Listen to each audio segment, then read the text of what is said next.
నమస్కారం. మాఘ పురాణం 14వ రోజు పారాయణలోకి వచ్చాం.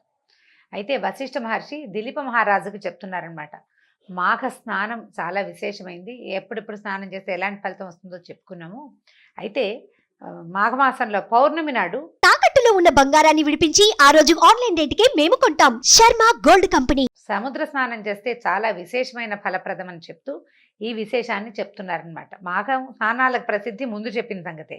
నిజానికి మకర సంక్రమణం జరిగింది మొదలు కుంభ సంక్రమణం వరకు జరిగే మధ్యలో ఉండే కాలం కాలం మాఘమాసం అని చెప్తారట. అంటే పూర్వం ఇది పాటించే వాళ్ళేమోనండి. మనం ఇప్పుడు ఏం చేస్తాము, మాఘ పౌర్ణమి పాడ్యమి నుంచి అమావాస్య వరకు మనం మాఘమాసంగా భావిస్తాం. అయితే మకర సంక్రమణం దగ్గర నుంచే అని చెప్తున్నారనమాట. అక్కడి నుంచి కుంభ సంక్రమణం వరకు ఉండే మధ్యకాలము అని ఇది ఒక లెక్క. మరి పవిత్ర స్నానాలు పౌష్య శుక్ల పౌర్ణమితో మొదలయ్యి మాఘ శుక్ల పౌర్ణమితోటి ముగుస్తాయట. చాంద్రమానాన్ని అనుసరించే వాళ్ళకి ఈ మాఘమాసం పౌష్య బహుళ అమావాస్యతో ప్రారంభమయ్యి మాఘ బహుళ అమావాస్యతో ముగుస్తుంది. ఈ మాఘమాసం మొత్తం పవిత్ర స్నానాలు చేయటం విశేషం. కానీ అంటే ఇది విశేషమే కానీ అయితే ఈ యాంత్రిక జీవనంలో అదంతా సాధ్యం కాదు. ఇప్పుడు మనం చేయలేకపోతాం కాబట్టి కనీసం పౌర్ణమి నాడైనా నదీ స్నానం కానీ సముద్ర స్నానం కానీ చేస్తే మాఘమాసం మొత్తం పవిత్ర స్నానాలు చేసిన ఫలితం లభిస్తుందట. ఎందుకంటే ఈ మాఘ పూర్ణిమని మహామాఘి అంటారు. సంవత్సరంలో వచ్చే 12 పూర్ణిమల్లోనూ మాఘ పౌర్ణిమ అత్యంత పవిత్రమైనది, విశేషమైనది అట. ఈ మహామాఘి శివకేశవులిద్దరికీ ప్రీతికరమైంది. అందుకని ఈ మాఘ పౌర్ణమి నాడు తప్పనిసరిగా సముద్ర స్నానం చేయాలి అని చెప్తారు. కార్తీక మాసాల్లో కూడా కార్తీక స్నానాలు కూడా సముద్ర స్నానాలు చెప్తారండి. మాఘం బహు విశేషమైంది, ఎందుకంటే ఇది శివకేశవులని ఇద్దరిని ఆరాధిస్తారని చెప్తున్నారనమాట. సముద్ర స్నానం ఎందుకంటే నదీనాం సాగరోగతి అన్నారు. ఎలా అంటే నదులన్నిటికీ సాగరమే గతి. మనం ఇంకో శ్లోకం చెప్తాం, ఆకాశాత్ పతితంతోయం సాగరం ప్రతిగచ్చతి అని.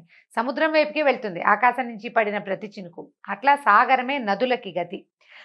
తర్వాత సకల నదీ నదాలు చివరికి సముద్రంలోనే సంగమిస్తాయి కనుక సముద్ర స్నానం చేస్తే సకల నదుల్లోనూ స్నానం చేసిన పుణ్య ఫలితం దక్కుతుంది. ముఖ్యంగా సముద్రుడి ప్రత్యేకత ఏంటంటే ప్రతినిత్యం సూర్యకిరణాల వల్ల ఎంతో నీరు ఆవిరవుతున్నప్పటికీ సముద్రం తాలూకు పరిమాణం కొంచెం కూడా తగ్గదు. అనుక్షణం నీళ్ళు ఆవిరైపోతూనే ఉంటాయి, అయినా సరే సముద్రం తగ్గదు. అలాగే ఎన్నో జీవనదులు తనలో కలుస్తున్నప్పటికీ సముద్రుడి పరిమాణం పెరగదు. ఎన్ని వేల నదులంటే అన్ని పక్కల నుంచి మనం చెప్పుకునే పెద్ద నదులు 12 కాకుండా చిన్న పెద్ద నదులు ఎన్నో, అయినా సరే సముద్రం పెరగదు, తగ్గదు. అయితే స్థిరత్వమే సముద్రుని యొక్క ధర్మమట. తర్వాత అగాధి జడత్వాలు ఆయన తత్వం, ఇలా చెప్తున్నారనమాట. సాగరుడు సంతోషప్రదుడట.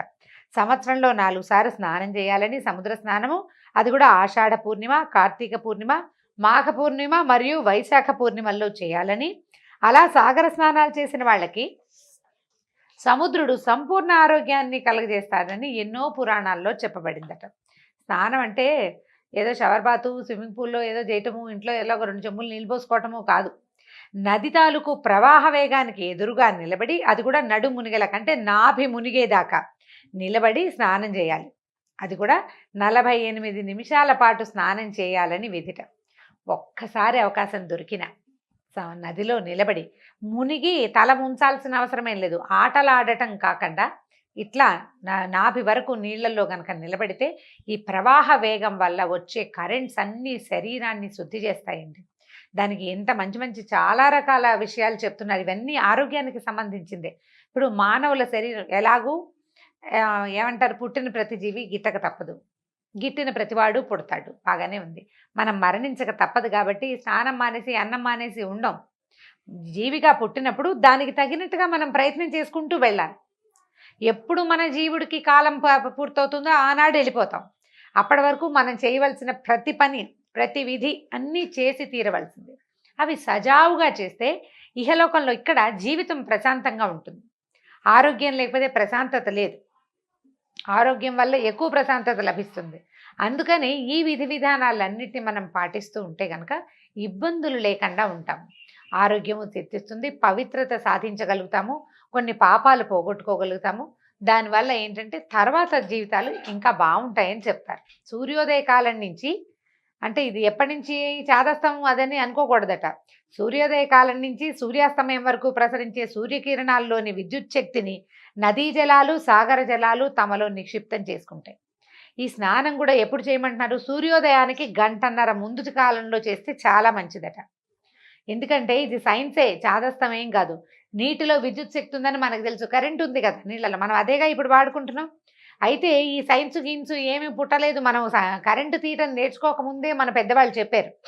బ్రాహ్మీ ముహూర్తాన్ని నదీ స్నానానికి అనుకూలమైన సమయంగా నిర్ణయించారు. సముద్రుడు, నదులు, జలాలు, నీరు ఇట్లా శక్తిని తీసుకుంటాయి. అప్పుడు ఇంకొక ఏం చేస్తారు, సాయంకాలం అయ్యేసరికల్లా, అంటే సూర్యుడు చంద్రుడు ఇద్దరి గురించి చెప్తున్నారు. తన వెండి వెలుగులతో జగతిని జ్యోత్స్నామయం చేసేటువంటి చంద్రుడు తన కిరణాల్లోని అమృతత్వాన్ని, ఔషధ విలువల్ని నదీ జలాలకి అనుగ్రహిస్తాడు. నీటిలో ఉండే ఈ అద్భుత శక్తులు తిరిగి సూర్యకిరణాలకు పరావర్తనం చెంది అంతరించిపోతాయి. అందుకని సూర్యోదయానికి పూర్వమే స్నానం పూర్తి చేయాలనే నియమాన్ని విధించారు పెద్దలు. ఇంట్లో చేసినా పర్వాలేదు అని అమెండ్మెంట్లు, అంటే సర్దుబాట్లు ఏవో చెప్తున్నారు. కానీ వాకిట్లో బయట చంద్రుడు కనపడే చోట, వాపికూపు తటాకాదుల్లో, సరస్సుల్లో, తర్వాత నదిలో, సముద్రంలో చేయమనేది. ఎందుకంటే ఆ వాటర్, నీరు తీసుకున్నటువంటి కరెంట్స్, నీటిలో ఉండే కరెంట్స్, ఈ చంద్రకిరణాల వల్ల నీటికి కలిగినటువంటి ఔషధ తత్వాలు, అవన్నిటినీ మనం తీసుకోగలుగుతాం. సూర్యుడు వచ్చేసరికల్లా చంద్రుడి వల్ల వచ్చిన ఔషధ గుణం తగ్గిపోతుంది. సూర్యుడి వల్ల వచ్చేది వస్తుంది, అది వేరే కథ. ఇది చంద్రుడి వల్ల వచ్చినటువంటి అమృతత్వం, ఆరోగ్యము, మానసికమైన ప్రశాంతత చంద్రుడి వల్లే వస్తుంది. చంద్రమా మనసో జాతః అని చెప్తారు. చంద్రుడు మనఃకారకుడు, మనసు నుంచి పుట్టాడు, మనఃకారకుడు. ఆ చంద్రమా కిరణాలు పడినటువంటి నీటితో స్నానం చేస్తే మనసు కూడా ప్రశాంతంగా అవుతుంది. అయితే ఈ నడుము నమూను వరకే ఎందుకు మునగాలండి, పైదాకా ఇక్కడ దాకా గొంతు కంఠస్నానం, కంఠవంతం దాకా ఎందుకు? కంఠస్నానం అంటే వేరే కదండి. తలస్నానం అంటే ఒంటి మీద పోసుకునే నీళ్ళని కంఠస్నానం అంటారు. తల తడపకుండా చేసేదాన్ని. కంఠం వరకు, కంఠదగ్నంగా ఇంత మటుకు మునిగి ఎందుకు చేయకూడదు అంటే ఏం చెప్తున్నారంటే, గర్భస్థ శిశువుగా ఉన్న పిండానికి నాభినాళం ద్వారానే జీవశక్తులు అందుతాయి. మనకు తెలుసు, అంబ్లికల్ కార్డ్ నుంచి, బొడ్డుతాటి నుంచే కదా బిడ్డకి ఆహారం అందేది. ఇది ఎవరు కాదనలేని సత్యం. అయితే నదీ, సాగర జలాల్లో నిక్షిప్తమైన ఉన్నటువంటి సౌరశక్తి, సోమశక్తి అంటే సూర్యచంద్రుల యొక్క శక్తులు, వాటిని నీ నాభి నుంచే శరీరం గ్రహిస్తుందట. అందుకని నాభి మునిగే వరకు నదిలో నిలబడి స్నానం చేయాలి. సముద్రానికి ప్రవాహం లేకపోయినప్పటికీ ఉత్తుంగ తరంగాలు తమ తాకిడితో ఆ శక్తులని, అంటే సముద్రానికి ఎలా ఉంటుంది, ప్రవాహం అలా కదులుతూ వెళ్ళదు, కానీ ముందుకు వస్తూ ఉంటుంది కదా, ఈ తరంగాల వల్ల ఆ కరెంట్ వస్తుందట మనకి, ఆ శక్తిని శరీరానికి అందిస్తుంది. కాబట్టి సముద్రుని పూజిస్తూ చేసే ఈ 4 స్నానాల్లో మాఘ పూర్ణిమ స్నానం చాలా ముఖ్యమైనది. వీలు కుదిరితే చేద్దాం. సముద్రము, నదులు అందుబాటులో లేని వాళ్ళ పరిస్థితి ఏమిటి అంటే, అప్పుడు బావుల దగ్గర కానీ, చెరువుల దగ్గర కానీ గంగా, సింధు, కావేరి, కృష్ణ, గౌతమి పేర్లు స్మరిస్తూ స్నానం చేస్తే ఆయా నదుల్లో స్నానం చేసిన ఫలితం కూడా లభిస్తుంది. దేనికైనా భక్తి ప్రధానం. అది లేకపోయాక కాకిలాగా 10 సార్లు స్నానం చేసినా ఎంతసేపు నీళ్ళలో మునిగి బయటకు వచ్చి ఒళ్ళు దులుపుకుంటూ ఉంటుంది కాకి. నీళ్ళ కింద తల పెడుతుంది, మళ్ళీ ఒళ్ళు దులుపుకుంటుంది. ఏమి ప్రయోజనం లేదు. కర్రలు తేలుతూ ఉంటాయి నదులు నీళ్ళల్లో, ఏం ప్రయోజనం? ఏముండదు, ఊరికే కర్ర నాంతుంది, కాకి తడుస్తుంది అంతే. అలా కాదు, శ్రద్ధతోటి, భక్తితోటి చేస్తే ఇంకా మంచి ఫలితం లభిస్తుంది. లేకపోయినా తడిపే, తడవటం వల్ల వచ్చేది వస్తుంది. రావాల్సిన పూర్తి స్థాయి ఫలితం భక్తి వల్లే వస్తుంది. మాఘ పూర్ణిమ యొక్క స్నాన ఫలితం చెప్తున్నారండి, కొన్ని చిన్న వాక్యాల్లో చెప్పేస్తున్నారు. ఇంట్లోనే వేడి నీళ్ళు స్నానం చేస్తే మాఘంలో 6 సంవత్సరాలు శుభ్రంగా స్నానం చేసిన ఫలితం ఆ నెల రోజుల్లోనే లభిస్తుందట. బావి నీళ్ళతో స్నానం చేస్తే 12 సంవత్సరాల పుణ్యస్నాన ఫలితం వస్తుంది.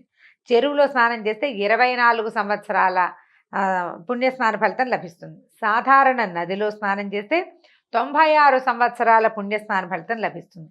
పుణ్యనదీ జలాలలో స్నానం చేస్తే 9600 సంవత్సరాల పుణ్యస్నాన ఫలితం లభిస్తుంది. ఇది కాకుండా నదీ సంగమ స్థానాలు ఉంటాయి కదా, నదులు సంగమించేవి, నదులు సముద్రంతో సంగమించేవి, అట్లా 2 నదులు కలుస్తాయి కొన్ని చోట్ల. అలాంటి చోట స్నానం చేస్తే 38,400 సంవత్సరాల పుణ్యస్నాన ఫలితం లభిస్తుందట.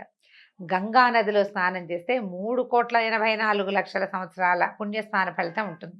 వీటన్నిటితో పాటు ఇవన్నీ కాకుండా ప్రయాగలోని త్రివేణి సంగమంలో 3 నదులు, గంగా, యమున, సరస్వతి, ఆ 3 నదుల సంగమంలో స్నానం చేస్తే గంగలో స్నానం చేసిన దానికంటే 100 రెట్ల అధికమైన ఫలితం లభిస్తుందట. సముద్ర స్నానం చేస్తే వచ్చే పుణ్య ఫలితానికి చెప్పడానికి మాటలు లేవట, అంత పుణ్యం వస్తుంది. అంత అమోఘమైన ఫలం ప్రసాదిస్తుంది సముద్ర స్నానం. ఈ మాఘమాసం మొత్తం పవిత్ర స్నానాలు చేయడానికి వీలు కుదరకపోతే చివరి 3 రోజులైనా మనం స్నానం చేసి పవిత్ర స్నానం చేస్తే మంచి ఫలితాన్ని పొందొచ్చు. ఈ చివరి 3 రోజుల స్నానాల్ని అంటే పౌర్ణమి, త్రయోదశి, చతుర్దశి, పౌర్ణమి కాదు అమావాస్య, చతుర్దశి, త్రయోదశి అన్నమాట. పౌర్ణమి వెళ్ళిపోయిన తర్వాత చివరి రోజులు ఇంకా 3 రోజుల్లో నెల ముగిసిపోతుంది అనగా చేస్తే అంత్యపుష్కరిణి స్నానం అంటారట దీన్ని. అప్పుడు ఆ ఫలితం లభిస్తుంది. సాధారణ స్నానం శరీర మలినాల్ని పోగొడితే మాఘమాసం మనసులోని మాలిన్యాన్ని పోగొట్టి మాధవుని సన్నిధికి చేర్చే స్నానంగా పరిణమిస్తుంది. అయితే దేవుణ్ణి భగవంతుడిని చదువుకోవాలి, నిశ్శబ్దంగా మౌనంగా స్నానం చేయాలి, కబుర్లు చెప్పుకోకూడదట. కబుర్లు చెప్పుకోకూడదు. నదికి వెళ్ళి కేరింతలు కొడుతూ ఆటలాడుతూ ఒకళ్ళ మీద ఒకళ్ళు నీళ్లు చల్లుకుంటూ అలా చేయకూడదు, ఆడకూడదు. తర్వాత స్నానం అయిన తర్వాత ఆ సూర్యుడికి అర్ఘ్యప్రదానం చేయాలి, దండం పెట్టుకోవాలి. ఏం చెప్తామంటే, ఓ పరంజ్యోతి స్వరూపుడా నాయన ప్రత్యక్ష నారాయణమూర్తి, నీ తేజస్తోటి నా పాపాలన్నీ 1000 తునాతునకలై రకలైపోయి ఈ నీళ్లలోనే పడి నశించిపోవాలి. నాలో ఉన్న అనారోగ్యం, శారీరక మానసిక అనారోగ్యాలు కూడా నశించిపోవాలని సూర్యుడికి అర్ఘ్యం ఇస్తూ దండం పెట్టుకోమంటున్నారు. దీని తర్వాత పితృదర్పణాది నిత్యకర్మలుంటే పూర్తి చేసుకుని ఇష్టదైవాన్ని ఆరాధించాలి, దాన ధర్మం చేయాలి. వస్త్రాలు, కంబళి అంటే దుప్పటి, పాదరక్షలు, గొడుగు, తైలము, నెయ్యి, తిలపూర్ణ ఘటము, నువ్వులతో నింపినటువంటి పాత్ర, బంగారము, అన్నము మొదలైనవి దానం చేస్తే మహాపుణ్య ఫలితం లభిస్తుందట. చేయగలిగే సామర్థ్యం ఉన్నవాళ్ళు కనుక అవకాశం ఉంటే నేతితో తిలహోమం చేస్తే మరింత పుణ్యం వస్తుందట. మామూలుగా తిలలు చాలా మంచివి, కానీ ఏమంటే నువ్వులు ముట్టుకోకూడదని అలా అనుమానాలు ఉంటాయండి. శనివారం ముట్టుకోకూడదు, శుక్రవారం ముట్టుకోకూడదు, చాలా ఉంటాయి. సాక్షాత్తు శనేశ్వర స్వరూపం అని అదని భావిస్తాం. అలా అది చాలా తప్పట. విష్ణుమూర్తి యొక్క స్వేద బిందువులే తిలలట. తిల ఎట్లా జన్మించిందంటే విష్ణుమూర్తి యొక్క స్వేద బిందువు నుంచి జన్మించిందట. సాక్షాత్ విష్ణు రూపాలు, ఈశ్వర ప్రతీకాలు. అందుకని శివుడికి ఏం చేస్తారు, ఏకాదశి రుద్రాభిషేకం చేసేటప్పుడు తిలలతోటి అభిషేకం చేస్తారు. ఒక అభిషేకం తిలలతోటి చేస్తారు.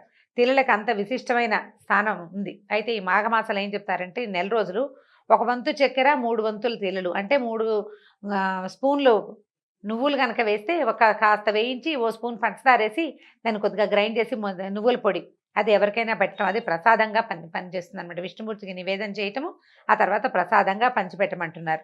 తిలపాత్ర దానం చేయటం కూడా చాలా మంచిది. అంటే ఒక చిన్న రాగి పాత్ర తీసుకుని నిండా తిలలు, నువ్వులు పోసి పైన ఒక చిన్న బంగారపు నలుసు పెట్టమంటున్నారు శక్తి అనుసారం. ఇప్పుడు గ్రాము కూడా పెట్టలేని పరిస్థితికి వచ్చేసామండి మనం, బోళ్ళంత ఖరీదైపోయింది. పెట్టగలిగితే పెట్టటము, లేదా ఒక పండు తాంబూలం పెట్టి ఎవరికైనా ఇవ్వండి అని చెప్తున్నారు. తిలపాత్రని బ్రాహ్మణుడికి దానం చేస్తే మనోవాంఛితం నెరవేరుతుందట. ఇది జాతకరీత్యా ఏమైనా శని దోషము, పీడ అవన్నీ ఉంటే అవి నశిస్తాయట. ఆఖరి మాట ఏం చెప్తున్నారంటే, మాఘమాసం 4 రోజులు పవిత్ర స్నానాలు చేయాలని, ముఖ్యంగా మాఘ పౌర్ణమి నాడు సముద్ర స్నానం చేయాలని చెప్పుకున్నాం కదా. పూర్ణిమకి సముద్రానికి సంబంధం ఏమిటి అనేది చివరి 2 వాక్యాల్లో చెప్తున్నారు. ప్రతి పూర్ణిమకి, అమావాస్యకి సముద్రానికి పోటు ఎక్కువగా ఉంటుంది. పౌర్ణమి దైవ సంబంధమైన తిథి, అమావాస్య పితృదేవతలకు సంబంధించిన విధి. అందుకని ఈ 2 పుణ్యతిథుల్లోనూ సముద్ర స్నానం చేయాలని శాస్త్ర నియమం. ఇది కూడా మళ్ళీ చీకటి పడ్డాక చేయకూడదండి, వెలుగుండగానే చేయాలి. మామూలుగానే సాయంకాలాలు సముద్రాలకి ఆటుపోట్లు ఎక్కువ అవుతాయి. పౌర్ణమి, అమావాస్యల్లో పోటు అవి హెచ్చుగా ఉంటుంది, ఎక్కువ ఉంటుంది అనమాట. వేగం పెరిగిపోతుంది. చంద్రోదయం అయ్యేసరికల్లా సముద్ర వేగం పెరిగిపోతుంది అనమాట. ఆ సమయంలో చేయకూడదు. పౌర్ణమి రోజుల్లో సాయంకాలాలు చీకటి పడ్డాక ఎప్పుడు సముద్ర తీరాల్లో ఉండటం ఏమంత మంచిది కాదు. మన పాత పెద్దవాళ్లే చెప్పేవాళ్ళు, ఇప్పుడు అసలు మంచిది కాదు. కాబట్టి పగటి వేళల్లోనే చేయాలి. జ్యోతిశాస్త్ర రీత్యా పూర్ణిమ తిథి నాడు రవిచంద్రులు ఒకరికొకరు సమసప్తక కేంద్రగతులై పరస్పరం వీక్షించుకుంటారు. వాళ్ళిద్దరూ కరెక్ట్గా ఒక యాంగిల్లో కలుస్తారనమాట. ఆ తర్వాత అమావాస్య నాడు రవిచంద్రుడు కూడా ఒకే కేంద్రంలో ఉంటారు. కాబట్టి ఇది వాళ్ళిద్దరికి ఉన్న సంబంధం. సూర్యుడు చంద్రుడు ఉన్న సమయంలో గనక సముద్ర స్నానం ఆ రోజుల్లో కనుక చేస్తే ఆ ఇద్దరి తాలూకు ఫలితం లభిస్తుందని చెప్తూ వశిష్ఠ మహర్షి ఈ కథని, ఈ విషయాన్ని మన దిలీప మహారాజుకు తెలియజేశారు.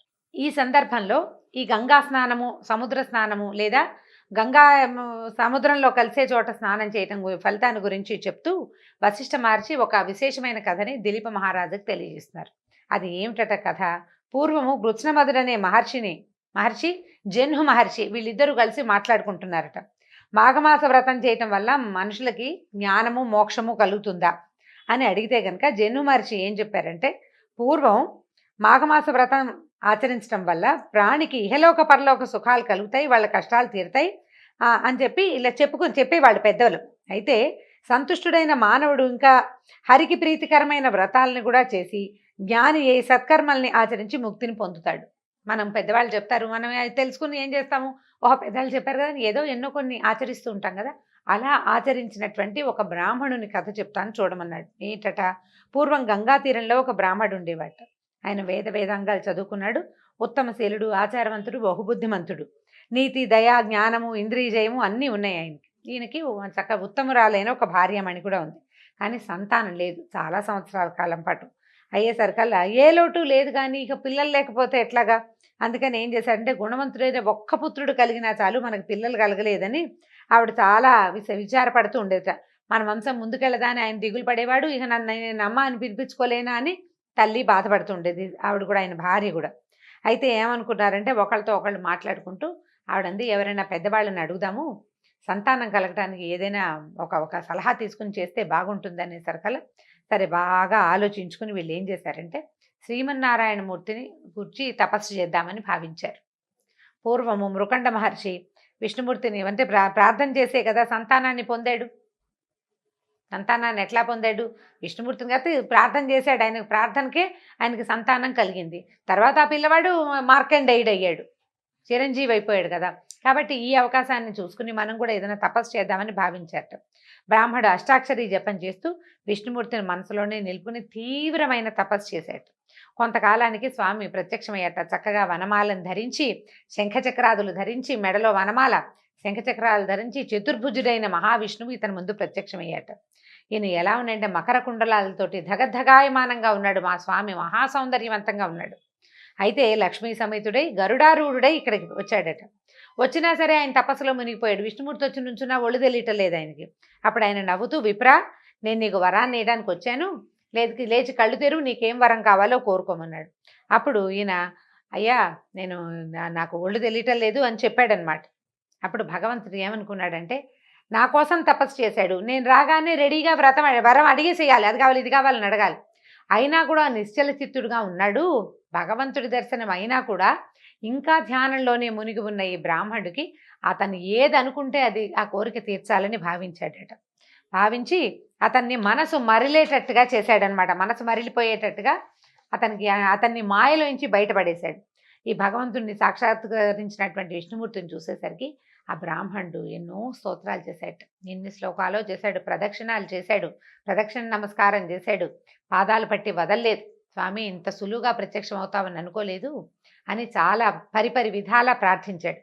ప్రార్థించాక ఆయన అడిగాడనమాట, నాయన ఏమిటి నీకు ఏం కోరికుంది, నీకే కావాలి అని అడిగేసరికల్లా ఆయన ఏం అడిగానంటే, నాకు నీ పాదాల మీద నిశ్చలమైన భక్తి, విష్ణుమూర్తి మీద భక్తి కావాలి. విష్ణుమూర్తి పాదాలని అటు ఇటు పోకూడదు, నా దృష్టి వేరే ఇతర దైవాల వైపు వెళ్ళొద్దు. భగవంతుని పట్ల భక్తి నీవు మొదటిది. తర్వాత ఏమో ఇహలోకంలో పరలోకంలో కూడా సద్గతికి కారణమైన పుత్ర సంతానాన్ని ఇచ్చి నాకు ముక్తిని ప్రసాదించు. నాకు గనక సంతానం కలకపోతే నాతో పాటు నా పితృదేవతలు కూడా మలమల మాడిపోతారు, అన్నోదకాలకి ఉండవు, నాకు అన్నోదకాలు ఉండవు, పితృదేవతలకి ఉదకాలు ఉండవు అని అడిగాడు. అడిగేసరికల్లా ఈయన ఏమన్నాడు, నువ్వు కోరినట్టే వరం ఇచ్చాను, నువ్వు చేసిన స్తోత్రం ఎవరైతే చదువుతారో వాళ్ళకు కూడా నీకు ఇచ్చిన వరము వాళ్ళకు కూడా ఇచ్చినట్టే అంత చక్కటి స్తోత్రం చేసావని ఆయన మెచ్చుకున్నాడు. అష్టోత్తర శతనామాలు చెప్పాడట బ్రాహ్మడు. సరే చెప్పి విష్ణుమూర్తి అంతర్ధానమైపోయాడు. ఈయన చాలాగా అమ్మయ్య పోగొట్టుకున్న సొమ్ము దొరికిన వాడికి వచ్చినంత సంతోషం వచ్చిందట బ్రాహ్మడికి. ఇక్కడి నుంచి ఈ తపోభూమి నుంచి గబగబా ఇంటికి వెళ్ళిపోయాడు. కొంతకాలానికి ఆయన భార్య గర్భవతి అయింది. ఒక కుమారుడు కన్నాడు, పుట్టాడు. ఎంత చక్కటి వాడోట. పిల్లాడు ఎక్కువగా ఏడ్చేవాడు కూడా కాదు, బహుబుద్ధిమంతుడైన పిల్లవాడు. కాస్తంత 2 ఏళ్ళు 2వ ఏడు వచ్చింది, సంవత్సరం నిండి 2వ ఏడు వస్తే ఒకనాడు నారద మహర్షి వీళ్ళ ఇంటికి వచ్చారట. అయితే ఈ పిల్లాడు కొంచెం అప్పుడే తప్పటడుగులు వేస్తున్నాడు, కొద్దిగా అత్త తాత అంటున్నాడు. నారద మహర్షి పాదాలకు నమస్కారం చేసేసరికి ఆయన పిల్లాడిని ఇట్లా దగ్గరికి తీసుకుని, వీడు ఆయుర్దాయం 12 ఏళ్ళేరా నాయన అని చెప్పాడట. పిల్లాడు 12 ఏళ్ళే బతుకుతాడని చెప్పేసరికి నిర్ఘాంతపోయారు బ్రాహ్మడు భార్య. లేక పుట్టిన పిల్లాడు విష్ణుమూర్తిని ప్రార్థించి తపస్సు చేస్తే ఆయనంతటా ఆయన వరం ఇచ్చాడు. నీ మనసులో ఏదుందో అది నీకు ఇచ్చేస్తానన్నాడు. ఆ ఇచ్చేసిన వరం అల్పాయుష్కుడైన కొడుకైపోయాడే అని ఎంతో ఏడ్చారు. చాలా దుఃఖం. అన్నం సహించేది కాదట. ఎప్పుడూ విచారమగ్నులుగా ఉండేవాళ్ళు. అయితే కొన్నాళ్ళకి ఏమనిపించిందంటే, నేను ఇంత తపస్సు చేసి పిల్లాన్ని పొందితే చివరికి వీడు ఇలాగే ఉంటాడు, విద్యాభ్యాసం చదువు కూడా పూర్తవదు. 8 ఏళ్లకు ఒడుగు చేసి చదువుకు పంపిస్తాము. చదువు ఎక్కడ పూర్తవుతుంది? 12 ఏళ్ళకి అవ్వదు కదా! విద్య కూడా పూర్తి కాకుండా, వివాహం కూడా కాకుండా ఇంత చిన్న పిల్లాడే మరణిస్తాడనేసరికల్లా అసలు నేను దీన్ని తట్టుకోలేకపోతున్నానని భార్య అంటూనే ఉంది, ఆయనకి అనిపిస్తోందనమాట. సరే ఏమనుకున్నారంటే భార్యని ఓదార్చాడు ఆయన, "నువ్వు ఉండు. ఇప్పుడు ఈ సమస్య ఎందుకొచ్చిందో మనం తెలుసుకోవాలి. విష్ణుమూర్తి ఇచ్చిన వరాన్ని నారద మహర్షి వచ్చి కాదని ఎలా చెప్తాడు? కాబట్టి మళ్ళీ ఏం చేద్దామంటే ఎవరైనా సరే పుట్టాక మరణించక తప్పదు. ఇవాళ కాకపోతే రేపు. కానీ ఇలా అల్పాయుష్కుడైన కుమారుణ్ణి భగవంతుడు నాకెందుకు ప్రసాదించాడో మనకు తెలియాల్సిందే. కాబట్టి నేను మళ్ళీ విష్ణుమూర్తి కోసం తపస్సు చేస్తాను. నువ్వు పిల్లాన్ని పెట్టుకుని జాగ్రత్తగా ఉండు. 12 ఏళ్లకి మృత్యువు అన్నారు. అప్పటిదాకా ఏం భయం లేదు. నువ్వు పిల్లాడితోటి ఉండమని కొంతమంది శిష్యుల్ని ఆమెకు తోడుగా ఇంట్లో నియమించి ఈయన మళ్ళీ గంగా తీరానికి చేరిపోయాడట. గంగా తీరానికి చేరి అక్కడ నియమనిష్టలతోటి విష్ణుమూర్తిని సర్వోపచారాలతోటి అర్చించి అష్టాక్షరి మంత్రాన్ని జపించడం మొదలుపెట్టాడు. ఇక ఎంత కాలమో తపస్సు చేసేట. మొదట చేసిన దానికంటే రెండోసారి తపస్సు ఇంకా ఎక్కువ చేశాడు. అయితే అతనికి విష్ణుమూర్తి ప్రత్యక్షమయ్యాడు. ప్రత్యక్షమైన విష్ణుమూర్తి ఏ రకంగా ఈ బ్రాహ్మణ్ణి ఆదుకున్నాడో రేపటి భాగంలో విందాం. అయితే రేపు 15వ రోజు పౌర్ణమి కాబట్టి పౌర్ణిమా స్నాన విధిని విని ఉన్నారు. వీలైనంత మటుకు, కుదిరినంత మటుకు ఎవరు ఎలా చేయగలిగితే అట్లా పౌర్ణమి వ్రతాన్ని పూర్తి చేసుకోండి. నమస్కారం.